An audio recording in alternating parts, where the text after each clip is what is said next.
Evening everybody, it is Friday, the 16th of September, and I am extremely tired. I had some works team meeting thing last night where a lot of my work colleagues got very drunk indeed, and I didn't, because I get awful hangovers and we had an early start this morning, so I just was not in the mood. So it was a pint and a half of lager, early night to bed, and felt a little bit smug and satisfied when I woke up this morning and joined the others, half of which were just sitting there like this going, oh God. Served them right, as far as I'm concerned. Because I had probably as good a night as they did, because it was quite fun before I went to bed, and then I was nicely rested, and they feel like crap, and probably drove home possibly over the limit, which isn't very good. So, 2 tonight, crack on, getting slightly ahead as I need to. So this one is Stewart's Cream of the Barley, which was donated by Mr. X. Thank you very much, Mr. X. And I think this is an oldish bottling, so this could be kind of like early 90s, late 80s bottling, but the labelling, if you look at the picture of the bottle as it is now, it's kind of one of these that just over the years hasn't changed at all in terms of packaging or anything like that. So it's very, very traditional.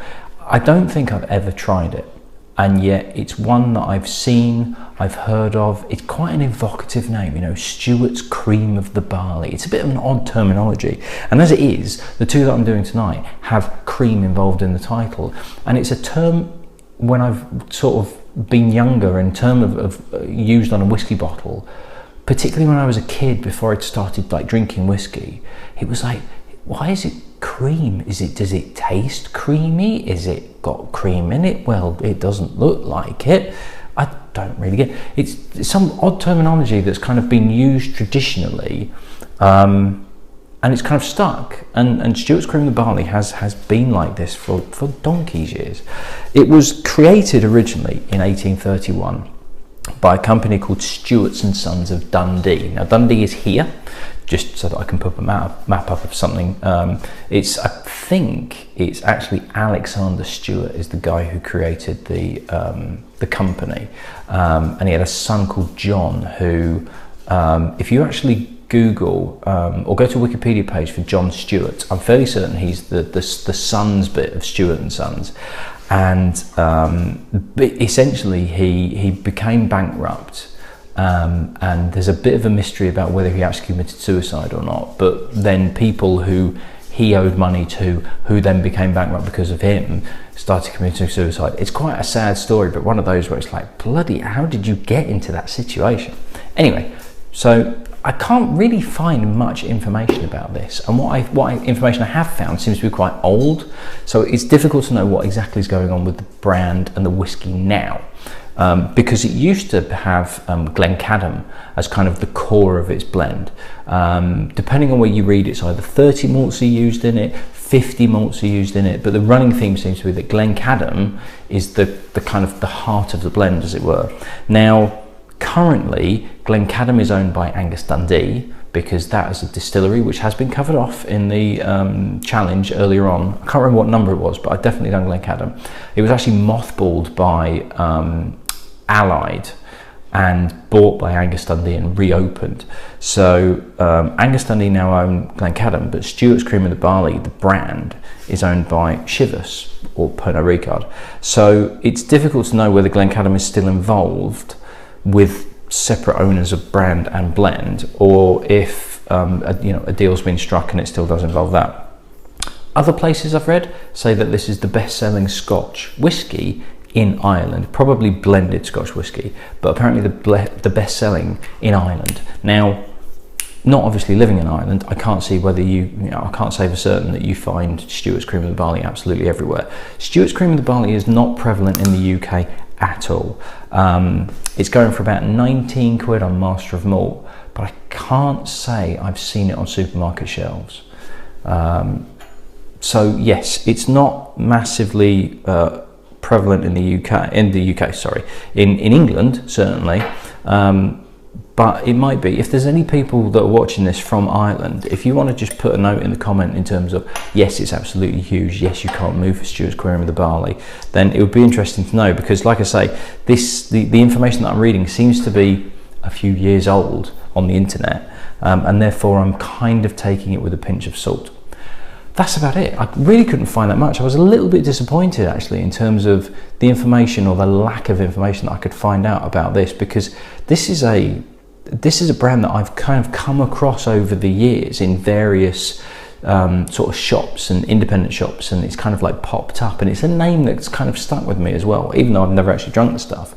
I thought there'd be more of a backstory behind it. I thought there'd be a bit more of a kind of information database about this particular brand, but no, very strange. So,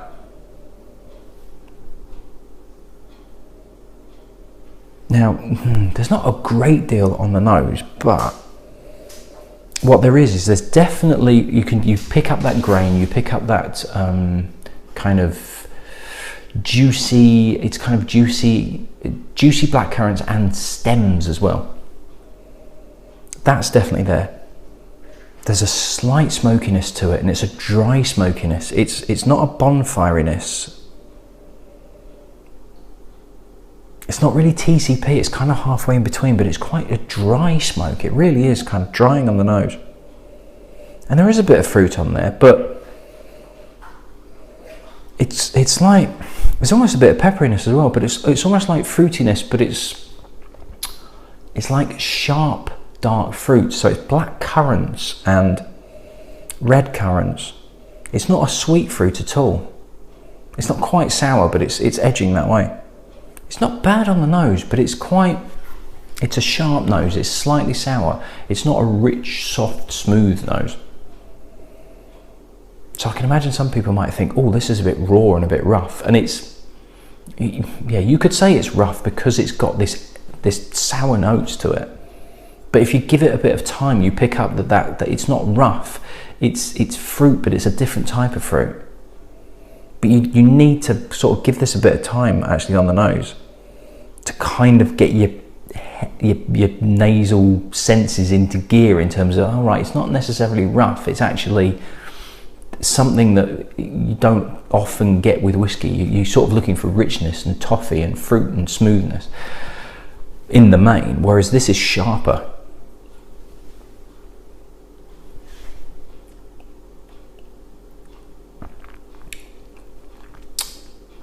And yet, weirdly, on the palate, it goes the other way.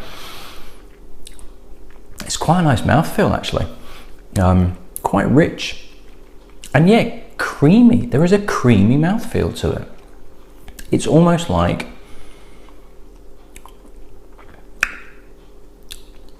It reminds me of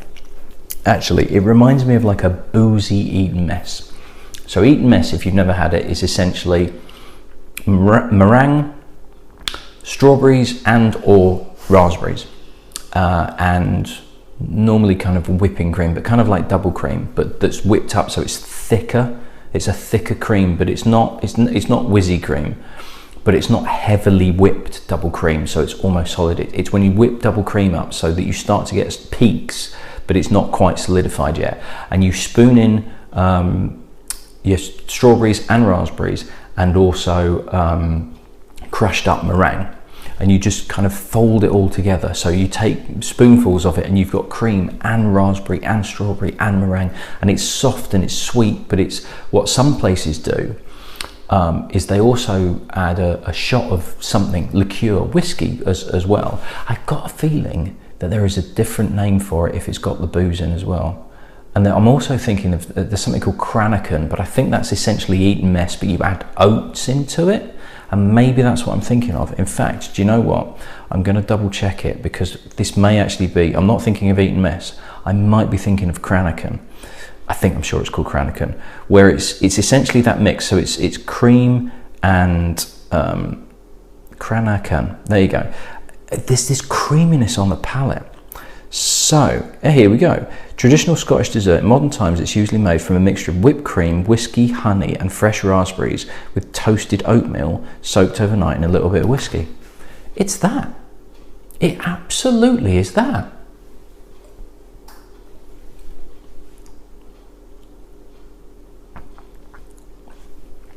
It's got the rich mouthfeel of creaminess. There is an oatmeal character to it. There's an oatiness to it, but it's not a dry oatiness. It's soft oatmeal, oaties, like oat cereal that's been softened, so it's a bit richer, and the whiskey runs through it, and it's like, yes, I'm drinking whiskey, but it's oatmeal that's picked up the flavours of the whiskey, but there is a juiciness which is raspberries and strawberries.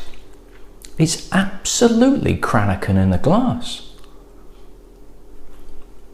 And I think it's brilliant. I think it's really, really good. The nose, not so great. I can pick up the oats though. That's also a little bit of that edginess, but yeah,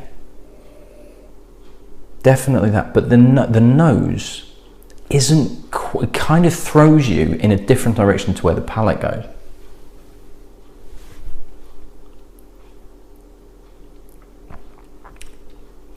Absolutely, Cranachan. Cream, oats, strawberries and raspberries, and booze, whiskey, but it's in whiskey form.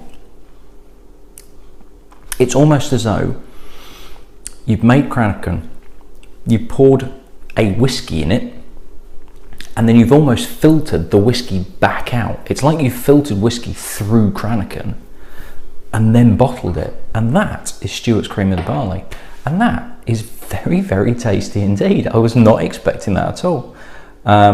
And I think for about 19 quid Master Malt was selling it for, so you could possibly find it on deal for about 15, 16 quid. It's a very pleasant blended whiskey indeed. I thoroughly enjoyed that. And yes, nose it, but I would almost not even nose it, because the nose really is leading you down a path where the palate doesn't go, and the palate is much more enjoyable. Interesting. Very, very interesting indeed. Thank you very much, Mr. X. I was, yes, very pleasantly surprised by that. So, quick rinse out, and we'll crack on with another creamy whiskey. See you then. Cheers.